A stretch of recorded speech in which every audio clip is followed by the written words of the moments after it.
everyone. Welcome to the Creative Scene podcast. This is the 4th episode of the 1st season. Thank you for joining us. Niaje Alex. Niko poa. How have you been? Wiki yangu imekuwa fine. Okay, my week has also been great. Been working on a couple of projects here and there. And we are really grateful for the support that you've been showing us on our social media platforms and also on YouTube. Just to remind you what the Creative Scene is. Creative Scene is a platform where we share creatives' journey, the challenges they faced throughout their career, and how we can grow as a community. So we are here to share opportunities with you. And yes, just learn from each other. Kuja kuteseka huko nje, trying to find opportunities and how to maneuver the creative industry. So today we have an amazing guest. Today we are diving into the game development industry and the animation industry. Today we have an amazing guest. You've probably interacted with his work. If you've watched Kyalo's Pandashuka, the animated video, the guest is the one who worked on that. He's also worked on a couple of other projects with Nairobi National Museum. Yep. Yes, and he's currently working on an open world game which is African inspired. He's a 3D generalist and game developer. Today we're honored to have the one and only Kyalo, the rebel. That's what he goes by. Thank you for joining us. Thank you for having me. You're so honored. I've been interacting with your work on social media. Like, naonanga job yako niko like, hey, this guy is really doing something. So I hate to invite you here because niko sure there's so many people who can learn from your journey and your skills.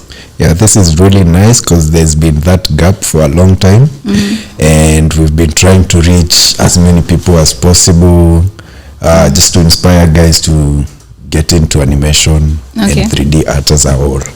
Yeah, I really appreciate your openness to come and share your journey and your insights and how we can help anyone who wants to get into the game development industry. No problem at all. I'm always good to go. We can do it a million times if we have to. My DMs on all my social medias are always open. Guys can reach out, and guys do reach out, and I've been helping a lot of guys in the DMs. Okay. Yeah. Yeah, because I think most communications inakwanga on DMs. Like, especially if you want to reach out to someone, you just go to their DM. Yeah, just go to their DMs. Yeah. Okay, now can you tell us how did you start to engage into the game development industry? Is it something you learned or you picked up on the way? How did you start? I picked it up on the way. I've been an artist for as long as I can remember. Like, for as long as I can remember, I was always drawing stuff. And I've also been a very technical person from like a long time. I was that kid who used to open electronics and stuff like that. So those were like two very opposite sides, right? Because guys expect if you are an artist, then you're not a technical person. And if you are a technical person into the sciences, then you're not an artist. But I was sort of on both sides. So yeah, in primary school, high school, I was drawing, I was in drama, I was in everything artistic. Okay. So after high school, I went to Campo to do interior design. I chose interior design because I didn't want to do architecture, because there was this idea that architecture has a lot of math, right? And we are always afraid of math. So I didn't want to go do that. So I was like, interior design looks like a simpler architecture. So I went to do that. Did that 4 years, Malizad, and then now in the process of doing that, that's when I got introduced to 3D art. Because in the process of doing interior design, you have to do mock-ups, you have to do the designs in CAD. so that you can show your client and so on. So I got introduced into 3D through that. Okay. We used ArchiCAD, which was a very architectural Software. very basic software, but I always felt like I wanted more. I wanted to create more custom stuff, right? And ArchiCAD didn't allow me to do that. So I just did my own research, and I came across the Kinamaya, SketchUp, 3ds Max, Cinema 4D, all of those. And then from there, it's been history. I've worked in Cinema 4D, then I switched to Maya, then I went to SketchUp, then I came back to Maya. Now I work mostly in Blender. So it's been like a roller coaster of different softwares. Yeah. But I was able to later settle with Blender and Unreal Engine. Okay. Yeah. So yeah, that's like how the technical bit started. So after Campo, I didn't want to do interior design anymore, because the firm that I did my attachment, it didn't feel creative. They had like a catalog of, they used to do kitchen cabinets. So they had like a catalog of kitchen cabinets that they did, and there was no space for me to design fresh stuff. Yeah, so you just had to work with what they had. And that didn't feel creative, so I was like, I'm not doing this shit. So I just started doing my own things. I started doing illustration. That's 2D illustrations. Yeah, that's 2D. Okay. And at the same time, I was just trying to perfect my animation and 3D work. Yeah, and it's been a roller coaster ever since. So you mentioned 2D. Why? I've never encountered your 2D work anywhere. Already? I think my IG has some. Yeah, but it's not been my main focus, because I've always wanted to be an animator, and the 2D has just been like an avenue for me to fund that. Oh, okay. Yeah, because I want all my animated projects to be fire. So I even turn down some projects, especially if the time isn't good. I want to just put out fire animations out there. Yeah. You've achieved that already. Your animations are really okay. You're gonna be your worst judge, but yeah, from other people's perspectives, your work is already fire. Thank you. And to be fair, it's not like I'm really proud of the animations that I've put there, but just looking far ahead where I want to go, there's like a huge journey ahead. Yeah. Okay, but where you are currently, your work is really amazing. Thank you. In your projects, do you combine the Blender projects with the Unreal Engine projects, or you start with the Blender projects till the end, or the Unreal Engine projects till the end? It all starts in Blender first.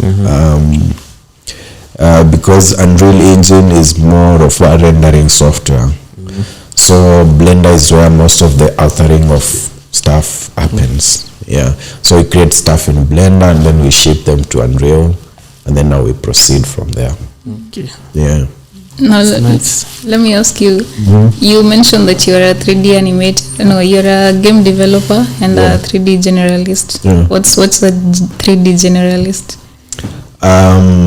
So now animation is, as you can imagine, is a very complex and diverse field.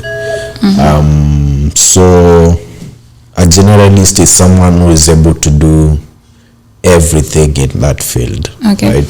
So I can create characters, I can do environments, I can rig those characters, and I can animate them, do the lighting, rendering, everything. In a perfect world, all of those steps would be different departments with specialists in them.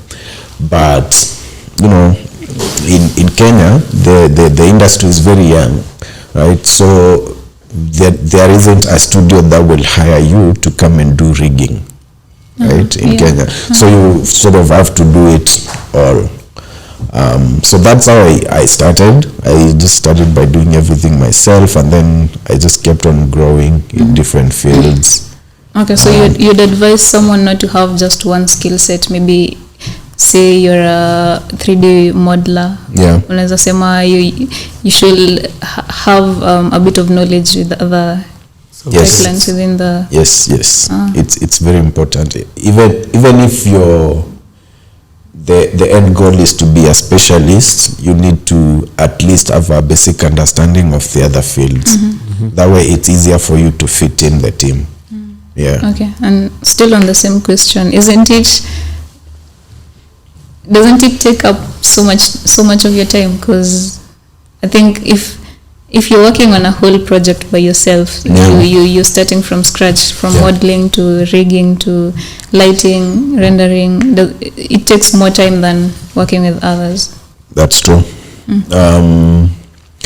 Okay, to be fair, I'm more of an environment artist who can do good characters, right? Okay. So it's not like I'm super a generalist.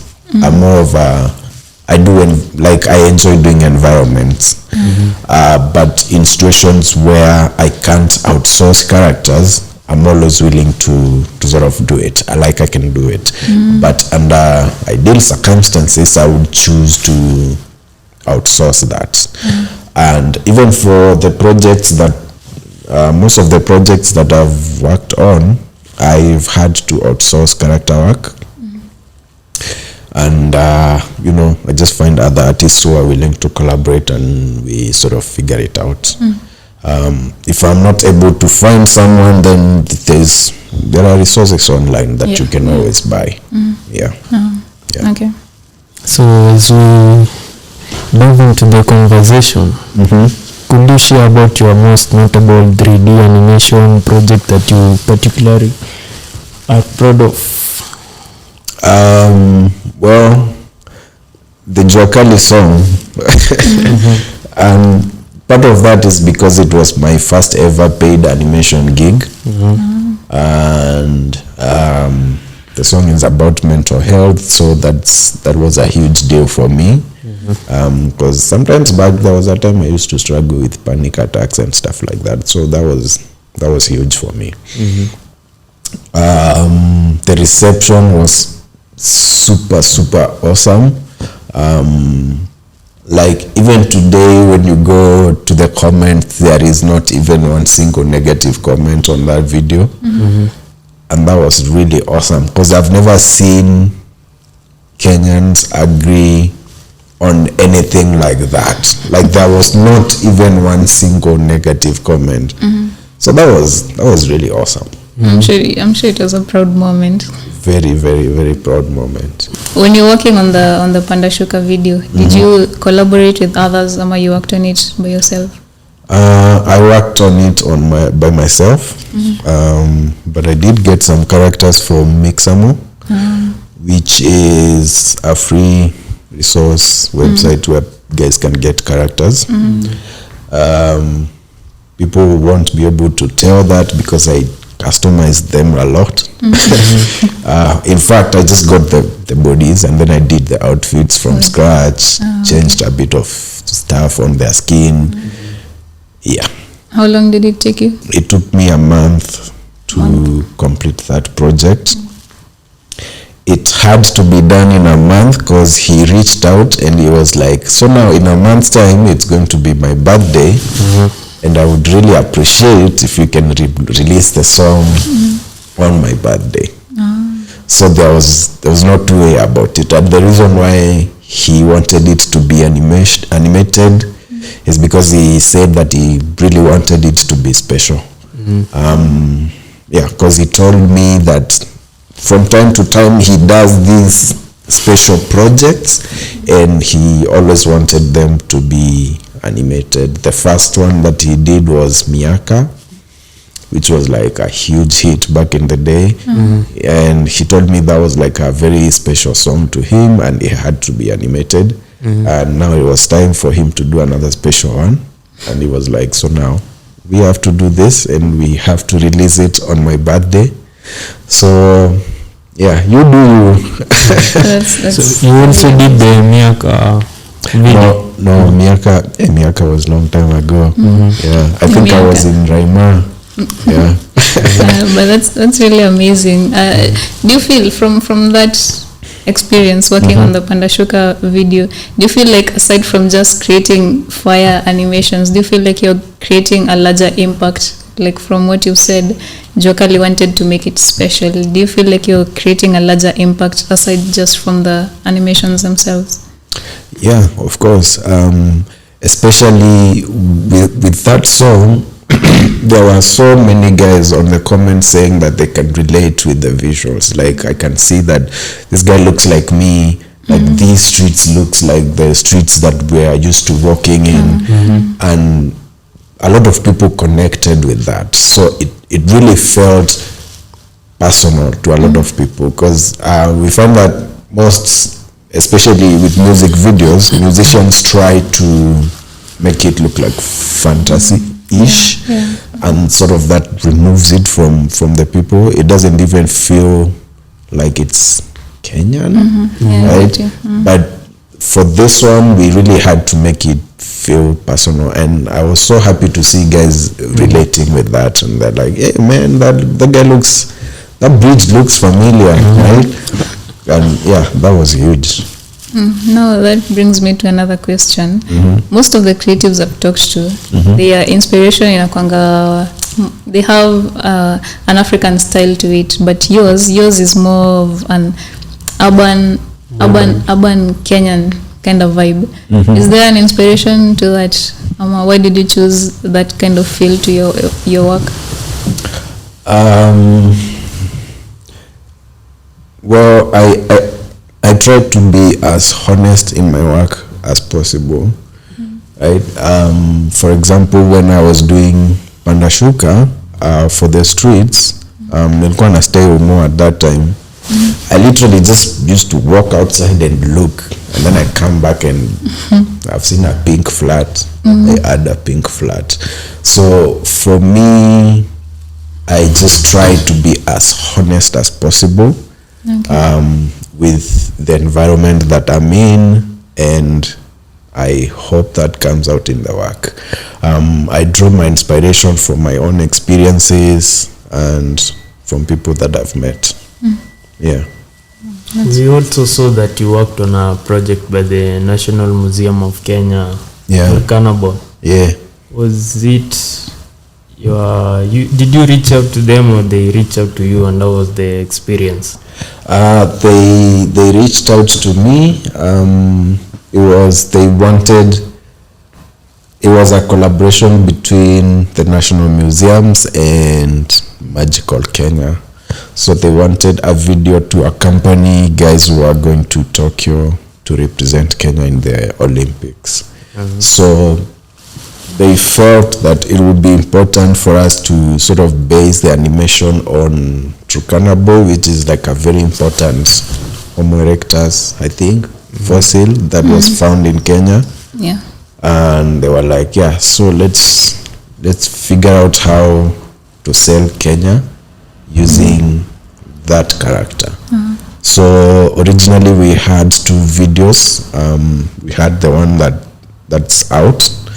That's Turkana Boy and Fire. It shows him, lightning strikes, then he grabs the fire and runs with it all the way to Japan. That was supposed to symbolize our athletes, the way they are so fast and awesome. And then we had another one for Turkana Boy and athletics. That was more athletic than the previous one. So there was more running and there was more rugby, but we didn't have enough time to do both. So we did the first one. Yeah, this is interesting. Yeah, it was fun. It was fun because prior to that time I didn't even know that we had such an important fossil in the country. They even invited me to the museum to go and look at like the actual bones of the Turkana boy. It was weird looking at those bones, and they're telling you, this guy lived several million years ago. I saw the image. They have the whole skeleton. Yeah. So now the one that's outside is a reproduction of the real thing. So they have like a real thing in like a safe somewhere with like a lot of security and stuff. So it was weird. You can imagine 17 million years later. Your skeleton is in a museum. Yeah, and apparently he was the first Homo erectus to do fire. He was the first guy to make weapons.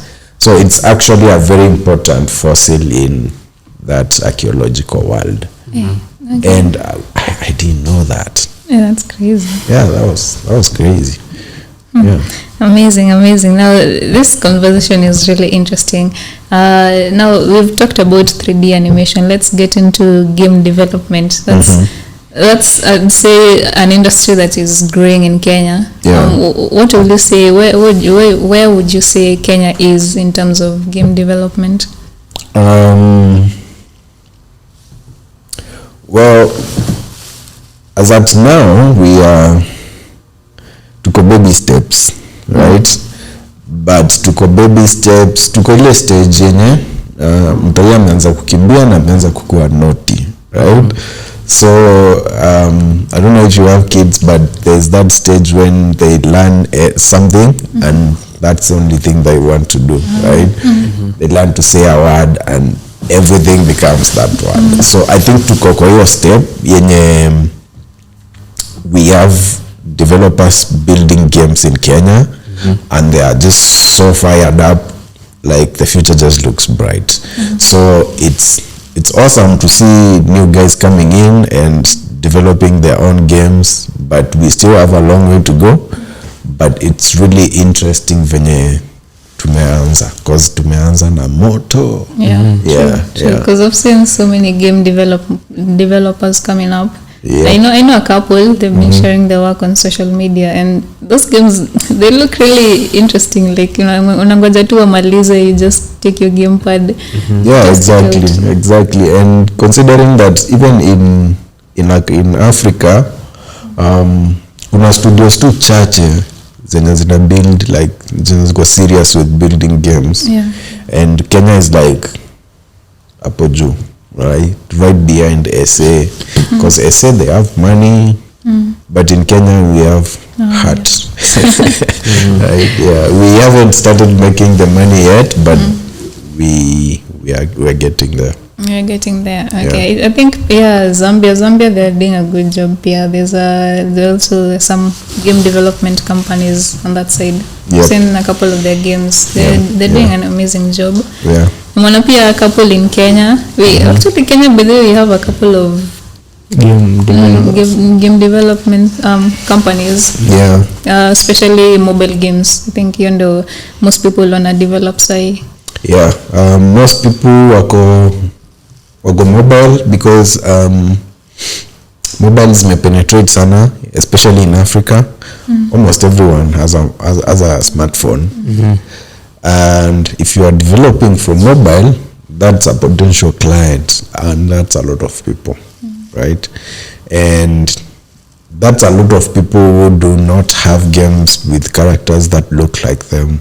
So there's like a huge gap. Like the entire Africa is literally a huge market just waiting to be fed, right? And that's why most people are doing on mobile. Because now PC console, it has other, you need a good PC, you need to own a console, right? Kuna hizo challenges. But mobile, everyone has a smartphone. That's a lot of people. Now that we have mentioned the gaming development, how do you come up with your process from the concepts to the design until to the marketing process? Yeah.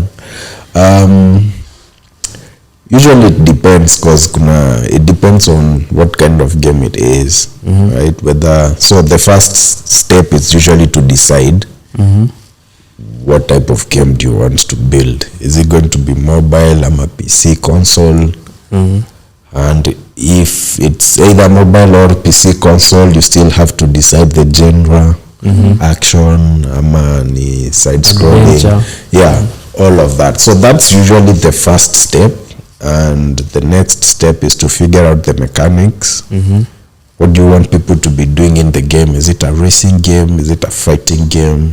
So now once you have the mechanics are everything, right? So once you have the mechanics, now you can decide the art will support the mechanics, the animations in the game have to support the mechanics, and so on and so forth. So you figure out the mechanics first, then now the mechanics will inform the assets that you have to create, right? And after mechanics, now you get to creating. You create a bunch of assets, and then you create what we call a vertical slice. It's like a short playable demo that incorporates everything that the game is going to have, right? So if it's a fighting game, for example, come a Tekken, you create one level, and then you figure out how to incorporate all the moves, all the characters with their individual gimmicks, right, in that one vertical slice. And then now you can use that to fundraise. That is if you're looking to fundraise. Now if you have the money, then you don't need the vertical slice, right? But sometimes guys do create the vertical slice so that they can use that to market. So after vertical slice ni kusonga tu. Because now you have to create the assets. The reason why I'm saying ni kusonga tu, because the next steps usually happen concurrently, right? So like I'm usually on the art side. So when I'm creating the art sides, the programmers are doing that thing, right? But before we get to that, I have to create like a low-level assets that they can work with, right? So I'll create, if it's a fighting game, like I'll create one character, which is not probably a fully furnished character. It's like a dumbing, like sort of like a mannequin, and then now they can use that to continue programming the game while we create the rest of the characters. In our Maasai game that we are working on, we are at that vertical slice stage, and we are actually looking to release it in a month's time, and it's going to be available to everyone to play. And then now we'll do testing with that vertical slice, see what people enjoy, and figure out how to incorporate that feedback in the rest of the production. So that's like a very high level production process. Marketing, stuff like marketing is a whole other beast, but usually most developers incorporate marketing from the word go, by doing what we call devlogs, which is like every time at the end of the day you do a short video, you explain what you've done, and then you just put that out there, right? If guys come across it on YouTube, Twitter, whatever, then they keep following, and we found that people get that connection from watching you build the game.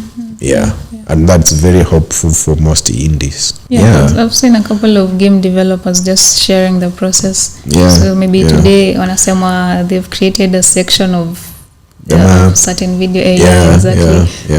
But now make me understand first, what's the difference between a game development game development and game design?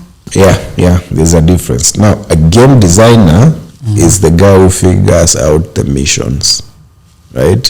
From the moment you click play, what happens on screen, and what's that thing, whatever it is that happens first, what is it supposed to evoke, right?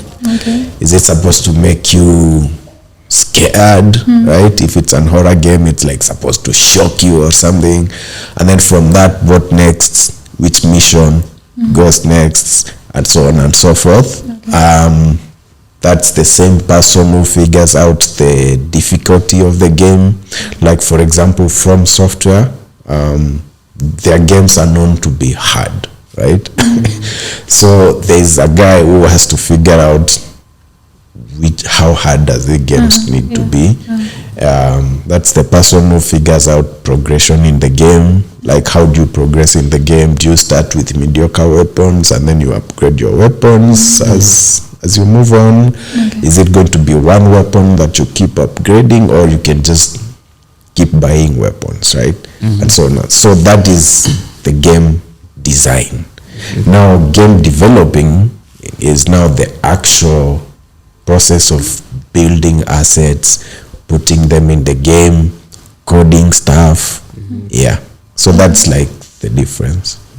So in the process, do you sometimes import the characters, or you design the characters from scratch? It depends, but in most cases you have to design the characters from scratch, because each game will have different requirements for characters, right? For example, if it's a Star Wars inspired game, the characters will look completely different from our Maasai game. Yeah, and in that case you just have to create them. Yeah, there's no way you're going to get a Maasai guy and import him. Yeah, so to design the whole character. Yeah. What's insect? Yeah. Now, you mentioned a really interesting thing. You're working on an open world African game, right? Yes. Now let's talk about that. That's really interesting. I want to know more about that. Well, still under development, so a lot of stuff is still under NDA. Okay. But it's a Maasai inspired game. So our main character is going to be a Maasai warrior, and there's a story. The story is about poaching. So there's like a huge poaching ring. Okay. In like the entire Africa. Right? So the big bad is somewhere, I'm not going to say the country, but it's not in Kenya. Okay. And there's like a huge ring that's like operating in Africa, poaching animals, getting ivory, leopard skins and stuff like that, and selling it wherever they do. So it all starts in Kenya, where a bunch of poachers attack a bunch of elephants near this guy's village. And then these guys have a very tight relationship with the wildlife around them. So when you kill an elephant, it upsets the balance, and then now they even can't be okay, right? So so this guy decides, well, it might be time for me to chase these guys and figure out what's up. And that's essentially what you do in the game. So you're following, it's like follow the money, but you're following the poachers and unraveling this huge ring and traveling to different parts of Africa as you take out big bad guys. Okay. Yeah. Okay. Can I ask? I'm not sure whether you can mention it, but when it comes now to weapons, what kind of weapons are they using? Okay. You can mention that.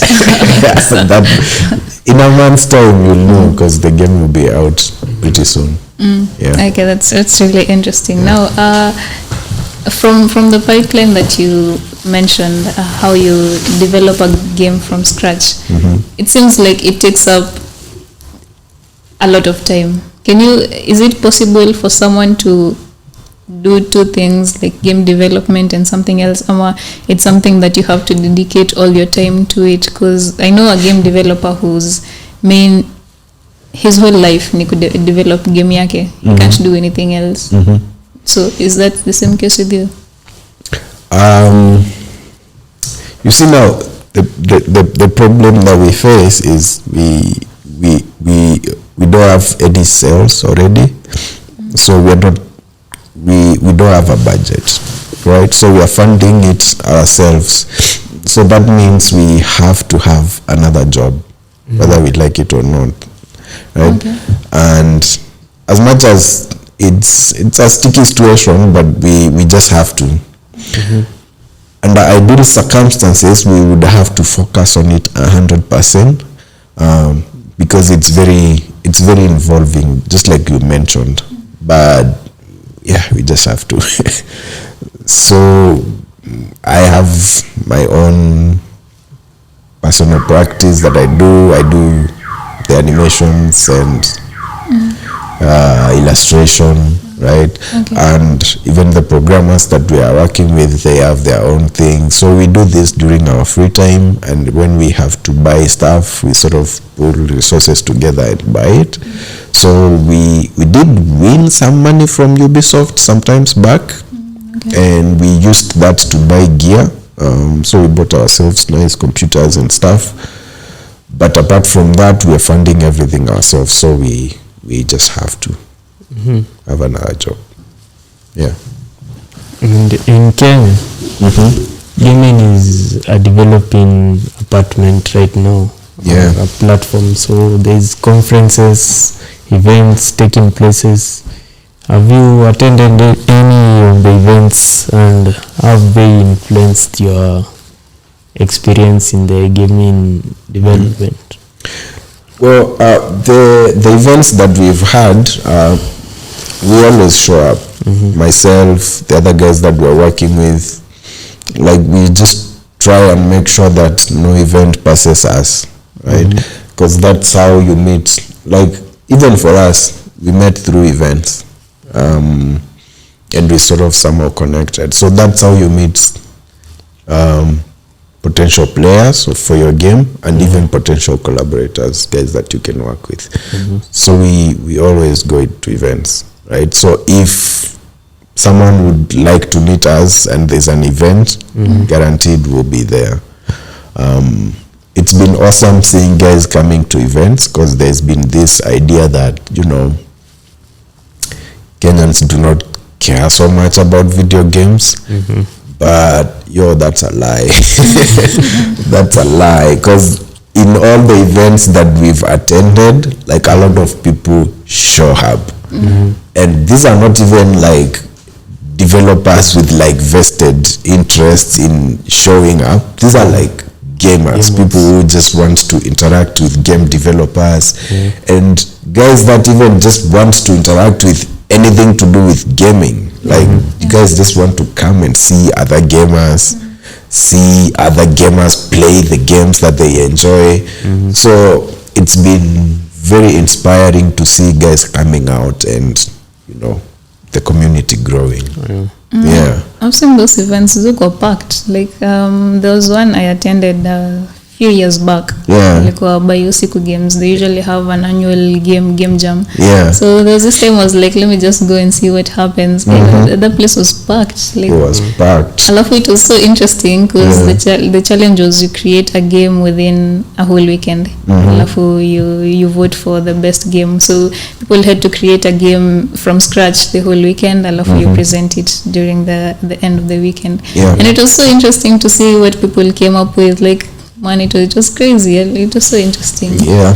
I also attended another game jam by Osiku Games too, and it was fun. Those game jams are fun. Which year did you go? I can't remember. It was sometimes back. It's not last year, or even the year before that. It was like some time back. But it was fun. Like right now, we just from the Microsoft's. There was a Microsoft event, an Xbox event for gaming. Oh yeah, I saw that. And it was packed. Like they did an in-person event, and even there was you could join virtually, and spaces were filled. Even for the guys joining virtually, it was sold out, right? And granted, it was free, but yeah, it was sold out. It was so awesome to see so many people coming out. Yeah, it's interesting to see, like, we have a huge community of game gamers, not game developers. It's an amazing thing, and hopefully with time our games ndio tutakuwa tunaongelelea in forums. Exactly. Yeah, because during that event we met a lot of guys who are also building their own games, exchanged ideas, contacts. We got to meet some of them face to face for the first time in like years. Like there are guys we've been talking to, hanging out virtually, of course, and we've never met. And it was awesome to, meet those guys face to face. That's amazing. Yeah. You get to meet developers and other gamers. You share ideas. Exactly. You get to market your games. It's interesting. And you always learn something new. You always learn something new. Yeah. Now let's talk about the challenges that you faced when starting up, because I'm sure there are definitely a couple of challenges, from maybe software acquisition to maneuvering through the multiple pipelines if you're a 3D generalist. Getting funds, maybe if you want help in finances. So what are the challenges people face? Well, the biggest one is always a cliche. Like money is always the one that everyone mentioned. But to be fair, it's a challenge, right? Because game dev it's very complex. It's a complex art form, and it's very hard to do it without money. So that's a challenge. But one of them biggest ones, it's been lack of information about game dev and how to build your game and all of that. The good thing is that we have now internet, and you could always reach those guys in Hollywood making those big games. But before then, like, it was a challenge, because now you didn't even know where to start. Right? There was no Google, there was no YouTube. Like, you had to just sort of figure out stuff on your own. Even today, it's still a challenge, because right now there are studios are growing, but they're also pretty small. So, like right now, I use Unreal Engine. If I have like a problem, there's like a very small list of guys that I can call and be like, yo, I have this challenge. How did you fix this in your game? Right? But the good thing is that now we have started and we are building, and the guys that come next, well, they will find us, right? And we will always be there to sort of answer questions and stuff. But yeah, that lack of info and resources has been a huge one. Yeah. But I think in this day and age, we have so much information. Yeah, as of now, that's sort of almost becoming not a problem anymore, because now we have access to all of these guys. You can DM people. And the good thing is that these guys don't become famous, right? The studios are what becomes famous, right? Like right now, I can literally go to Twitter and I can DM guys who worked on like a massive game like God of War.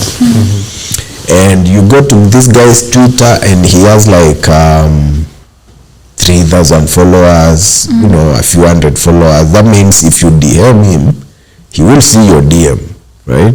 And he can respond if he wants to. But there is that access, because, well, they don't get super famous, right? Yeah. Also, it's because that, a game is being built by 1,000 people. Not all of them are going to be famous. Sure. Yeah. Which is a good thing, because that means you can reach them. Yeah. Now, we mentioned that Kenya, we take baby steps currently. So we are not like hatujafika level ya kuproduce games like GTA and stuff. Okay, maybe tumefika ama tu bado. Okay, so what gap or what exactly can we do kufika level ya ku create game kama Red Dead Redemption, because most people are like this game is like so realistic, because unakuta like even in the background their story is just going on, alafu see like an NPC like ni kitu repetitive. It's a real thing going on. So what gaps or what exactly can we do kufika level kama hiyo? I think we have a skill gap, and the reason we have a skill gap is because gaming hasn't been taken like as a serious career path. So even ka sahi ni ADMI peke yake ndio hakuna curriculum ya game development, right? So that means out of like ka sahi wase wangapi wamejoin kampo, right? They are out there doing BA, I don't know, education, right? And hakuna mse anafanya game dev, right?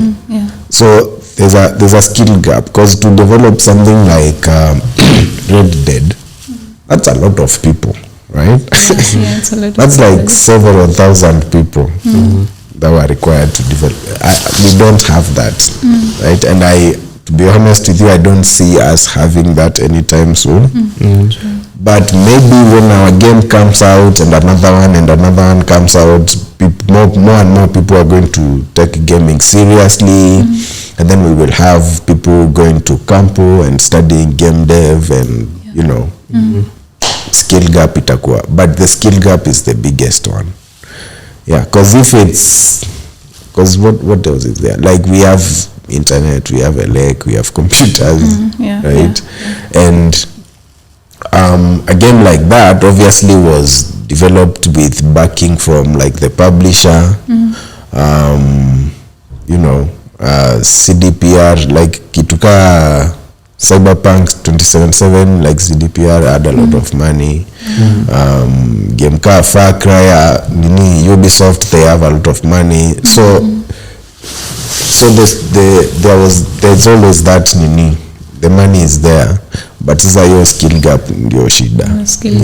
Because even it's utapata like Ubisoft, kuna Ubisoft Montreal, kuna Ubisoft France, like they have branches all over, Ubisoft Singapore, but we don't have Ubisoft Kenya, and we are not gonna have Ubisoft Kenya anytime soon, because where are the people, right?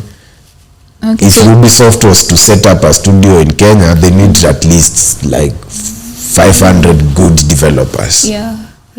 It's very hard to get that.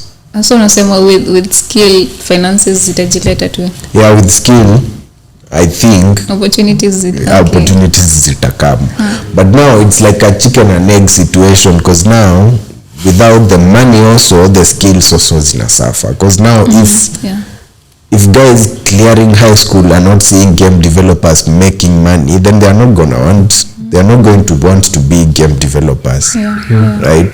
So tunaendelea tu kukuwa na hiyo skill gap. So it's a hard one, but we just hope that, because now you see like guys like me, guys like Kennedy, Kimeu, we are all driven by passion. Like we're not making any money, and to be fair, I don't see us making any money probably in the next 2-3 years, right? But we will still keep on developing. So I just hope the games that we develop now come out and be big enough for people to see that this is serious business, and maybe the corporates that we have in the countries could sort of chip in, right? If Safaricom could give us like good money to build a game, we would do that, right? So the main issue is the lack of information or lack of funds. Should the government chip in the gaming industry, or we as gamers should invest in the gaming development industry? Well, we had that discussion with a bunch of friends, I think Jana actually, and there's almost very little Gava can do for games. I think Gava is doing everything that it can to sort of empower people to be innovative, but I still feel like it's up to us to, step up and just do it. Yeah, I'd say the ball is on our court actually. Yeah, we're the ones who should. True. Yeah, because all Gava does is to ensure that there's a conducive environment for you to build, and you have to be the one to build. Because I don't see Gava giving us money to build a game. I don't see Gava forcing institutions to have game development as a curriculum. So I just feel like it's up to us.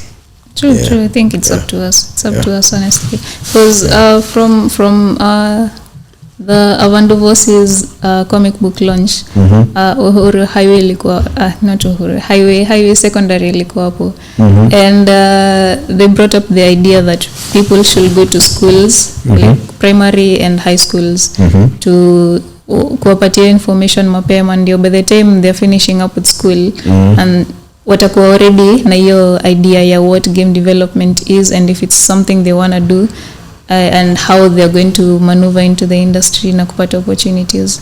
Yeah, that's true. And I feel like with internet and social media, we are sort of kind of achieving that kwa umbali, because like ka mimi when I was clearing high school, options za kwenda kufanya anything campus ilikuwa chache. It was like because now for me, like I was an artist. It was like either go do architecture or fine art or interior design.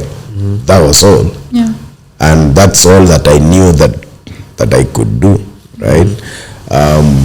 But now with Twitter and Facebook and IG and TikTok and us constantly tweeting the games that we're building, the guys clearing high school now can see that, this could be a viable career path, and they can sort of pick it up.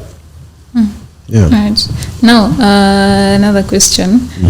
You're creating a whole game isn't an easy task.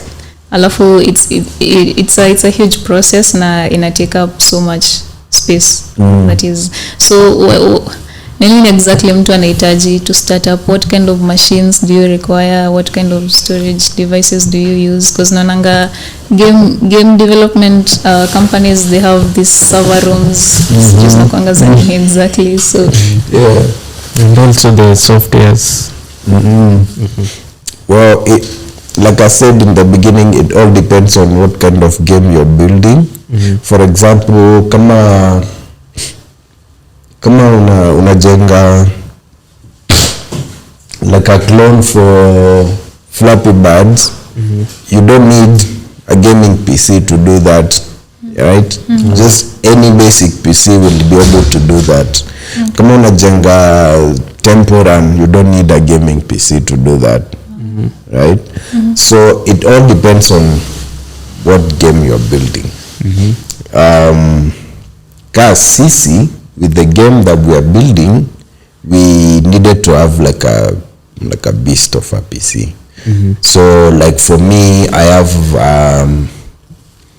that 2 GB RAM. I have a Ryzen 5 processor and 8 GB NVIDIA graphics card. Can't remember which one it is, but yeah, those are like the specs. And then storage, a lot of storage, right? A lot of storage, many hard drives, backups, and you generate a lot of files. So inakuwa file kubwa. So it depends, but if you're starting, I would say get something with 16 GB RAM, at least i5. You don't need a GPU. You're good to go. Yeah. Interesting. Yeah. In terms of softwares, if you're doing 3D, if you're doing 3D games, Blender and Unreal Engine, they're both free. And there's like a almost cult-like community around both of those. So that means there's a million tutorials a million questions asked and answered, you can never get stuck. Especially with Blender, you can never get stuck. So it's very easy for you to pick it up and learn and grow. Yeah. I also saw that in Unreal Engine you can import characters and you work on them. You modify them the way you want your game to look like. Exactly. Yeah. Exactly. They have a marketplace where you can buy assets. So even if you can't order the assets from scratch yourself, you can still build a game, right? You can buy assets from the marketplace and customize them, or even just use them as they are, and you'll be able to build a game that way. So yeah. Yeah, it's true. There's a huge community around Blender because there's a time I've been working on personal projects on Blender. Then say you encounter a challenge.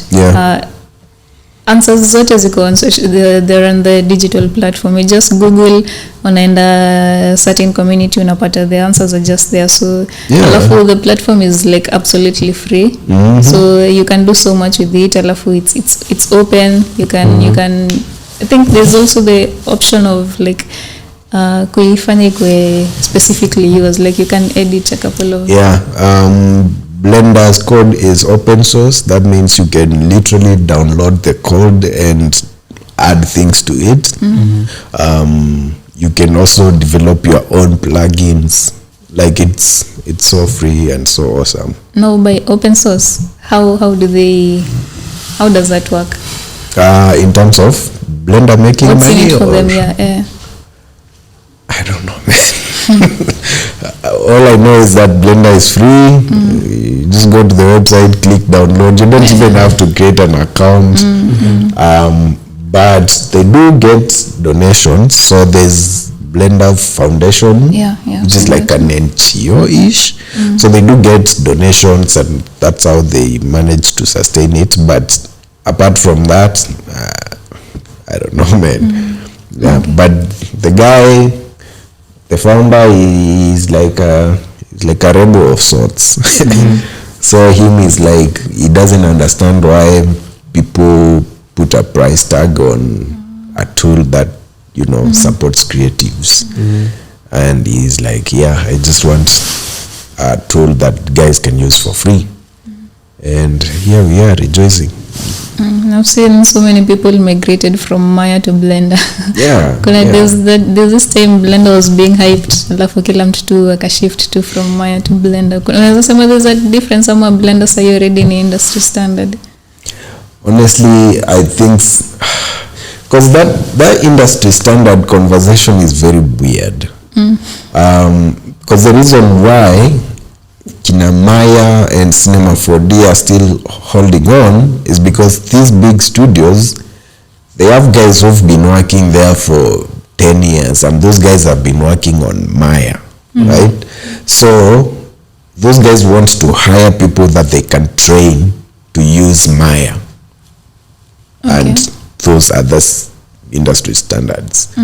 So that's actually the reason why this software is still remaining industry standard. Otherwise, Blender would have taken over. But I feel like Blender has been able to brute force its way into being industry standard simply by the number of guys that are using Blender.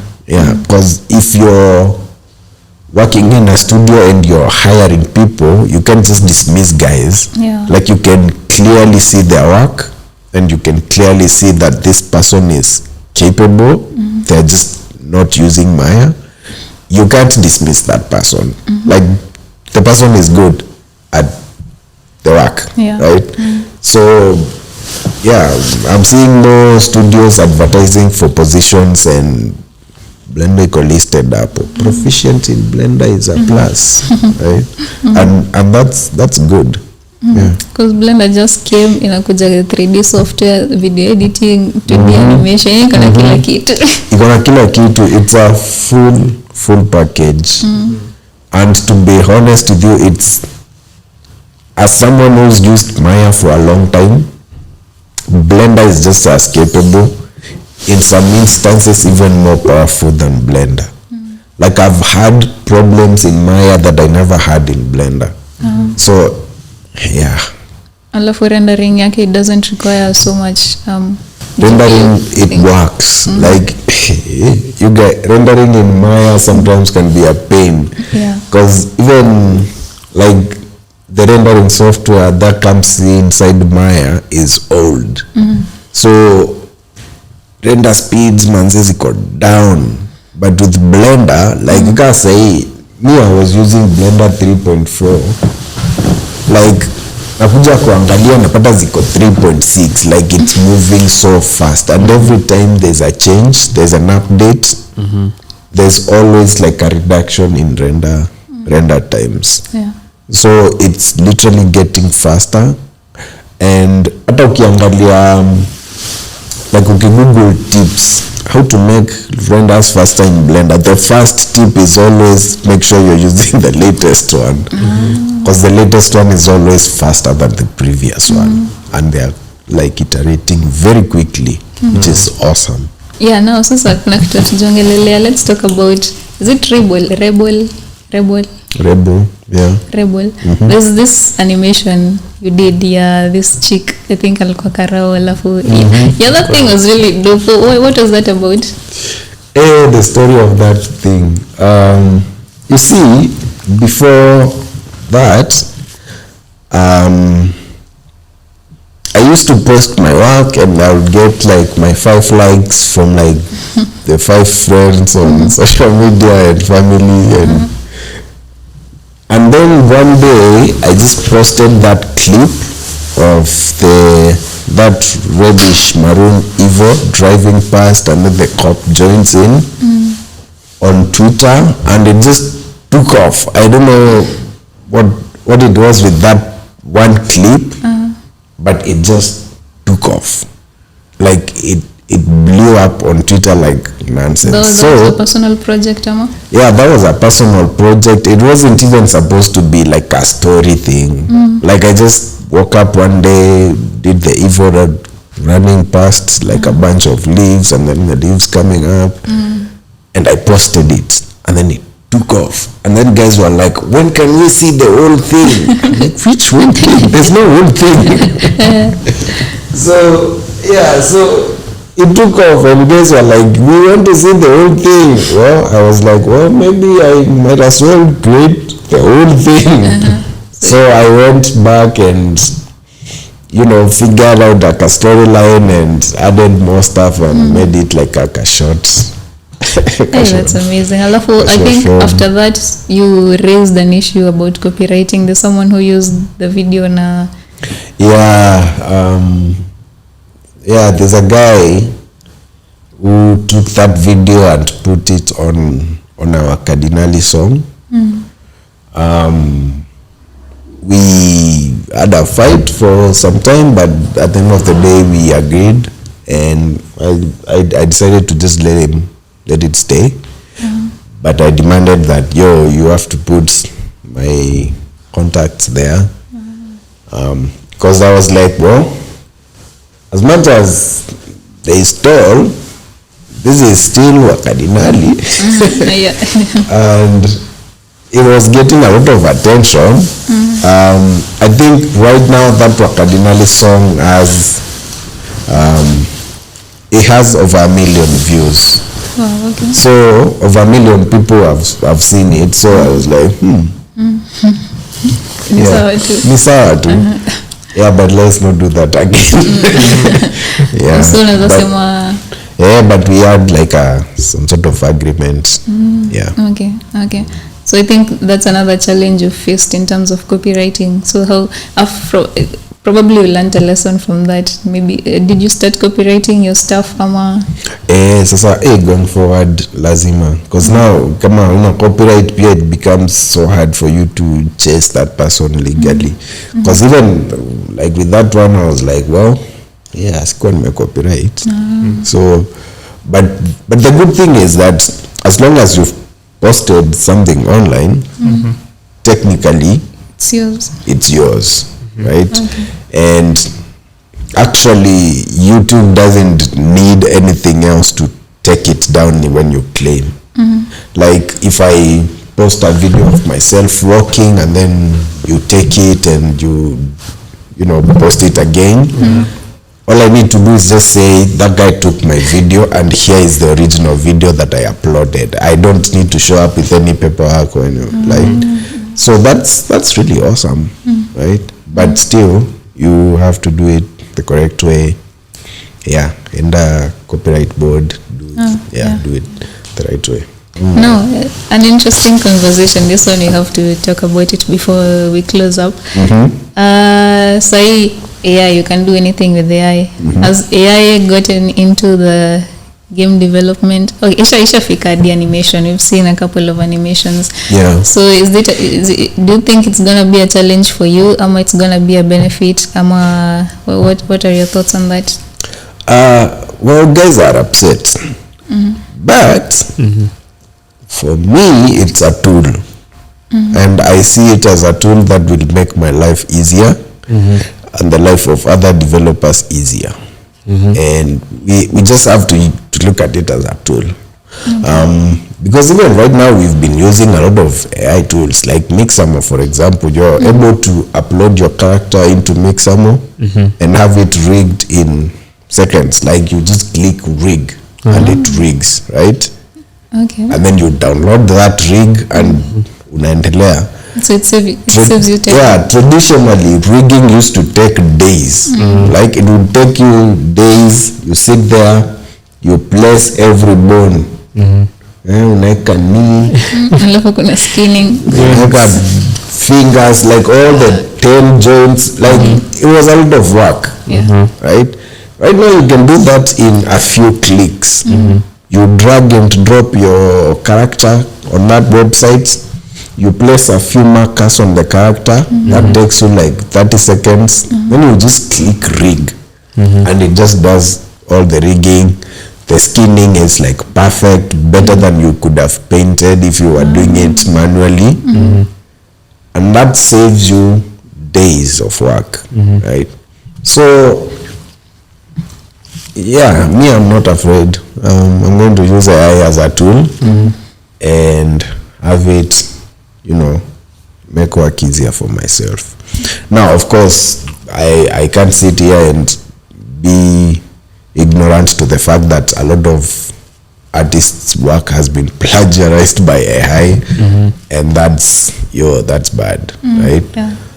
But it's here and it's not going anywhere, right? We can't roll back that progress. It's progress that we've made. I think it's time for artists to just make peace with the fact that, well, we've been played, but now we have this tool. So what do? Yeah, let's use that as a tool just to make work easier for ourselves. Okay. So you mean we can use some AI tools to generate like the work cycle of your character? As at now, it's not possible to generate a work cycle, but there are AI tools that allow you to generate a work cycle doing like half the work that you would have done, right? Like most of the motion capture solutions that are available to especially individuals and not huge companies, they're all using AI. Like there's Move AI. With Move AI, you film yourself doing the action and then you feed it that video and it gives you an animation that you can now apply to your characters. But you see, now you still have to do the actions, you still have to film yourself. As at now, we don't have an AI tool that you can type, give me a character walking, and it spits out a character walking. So there's still a lot of work that you have to do, but it's way less work than you would have done if you're doing everything from scratch yourself. It's the same as, I look at it the same as buying assets online, right? There is usually this misconception that a lot of beginner artists make, like if you bought assets, it's like you cheated, right? It's like you cheated. Apparently, you're supposed to create everything from scratch in order for you to say, I made it. No, that's a lie. Yeah. It's not possible for you to create an entire, well, it is possible, but it's going to take you More time. way longer than is necessary, and you will probably get bored with the project and move on to a different thing.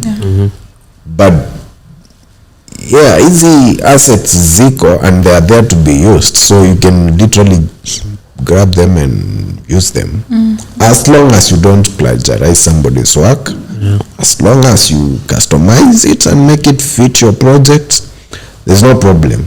Yeah, you don't have to sit there having to say, I have to create everything. No, it's just going to take you way too much time that you would have used doing something else. I don't know why people shame away from using buying assets or even using templates, because unaweza kuta mtu they've designed something alafu mtu anakuuliza you designed that, but in real sense you actually use the template. That's why you can't sijui why people kwanga like yeah, because it's not like the template is free, and it's not like the template, like you can't grab a guy from the streets and give them the template and expect that they'll be able to do the same thing. The template still takes a lot of skill to be able to use, right? And I'm able to make use of that template because I'm this good, right? For example, if you download a character from the internet and the rig is like a super complex rig, then if you're not good at it, then you can't even use that rig, right? So I'm able to use this rig because I know how to work with this thing.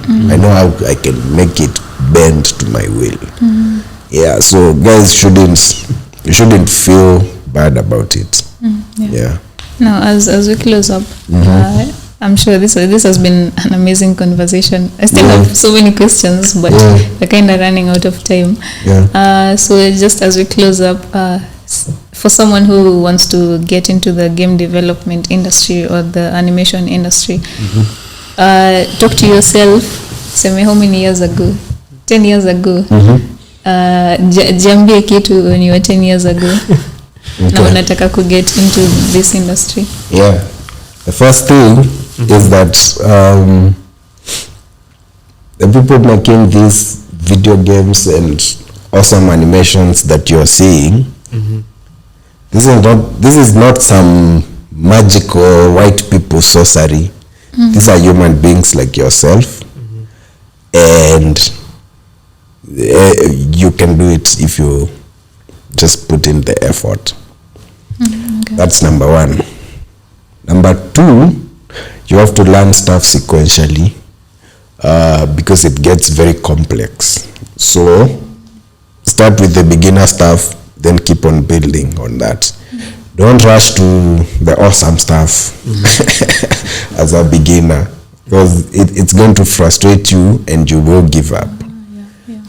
So if you can join an institution, like come on as afford a DMI and you have the time, they have a curriculum, go enroll, because they have a curriculum. Now they will teach you stuff sequentially. If you don't have the time or you don't have the money, kuna YouTube. So with YouTube you have access to everything, from the beginner stuff to the expert level stuff. And when you type pande kwa search bar how to animate a character, you will probably, the first video that comes up is probably an expert level thing. So it's important, if you're learning through YouTube, to find a series, because a series will teach you stuff sequentially. That is why, that's the reason why Blender Guru, that donut series, The donut. that's why it's doing so well, because guys are learning with that. It's so helpful because inakufunza sequentially, and then you keep on building on the skills that you learn. Stage from stage. Stage from stage. You're a smart guy. You're a smart guy. This conversation has been really insightful, interesting. I still have so many questions. Maybe hopefully we'll schedule another podcast session with you. Kabisa. We are really grateful for the time you've spent with us. Najua kukwambia ukuje huku Saturday asubuhi. Yeah, it's fine. It's fine. Yeah. Okay. So hopefully people watching wamelearn a thing or two from you, and we are really looking forward to what you have in store for us. Yes, like I said, we have that game coming up, and I've been working on another animated film, a short film, not 2 hours. Yeah, this one is now intentional. It's not like that one where guys were asking, where's the whole thing? Now this one is like there's a whole thing coming. So I will also be releasing that, next few months. I don't have a date as at now, but it's like 80% done. So it's coming soon. But yeah, guys, look forward for the game. That is like a huge thing that I'm super excited to share. The game already sounds interesting, like idea yenyewe tu. And I'm sure the coming film pia itakuwa idea tu ingine crazy, so you're looking forward to that. Yeah, we try. So we try. Okay, we do it the right way. Yeah. So thank you so much for your time. As we end up, Mr. Kennedy, how can you get your socials? How can we connect with you on your social media accounts? Nico IG, Kennedy_artists. On Twitter, Kennedy_artists. But the name is Rebel in Chief. Yeah. So I'm more active on IG and Twitter. More active on Twitter compared the two. But my Facebook is pretty much dead. LinkedIn not so much. But IG and Twitter, Kennedy_artists. Let's engage. DMs ziko open. Let's talk gaming, animation, anything. Yeah, amazing. Rebel in Chief, thank you so much. Thank you. This has been the creative scene episode 4. Episode 4. Yes, season 1. Thank you so much for watching. Make sure you follow, like, and subscribe, and also follow our social media accounts at Creative Scene Kenya. Thank you so much. Bye.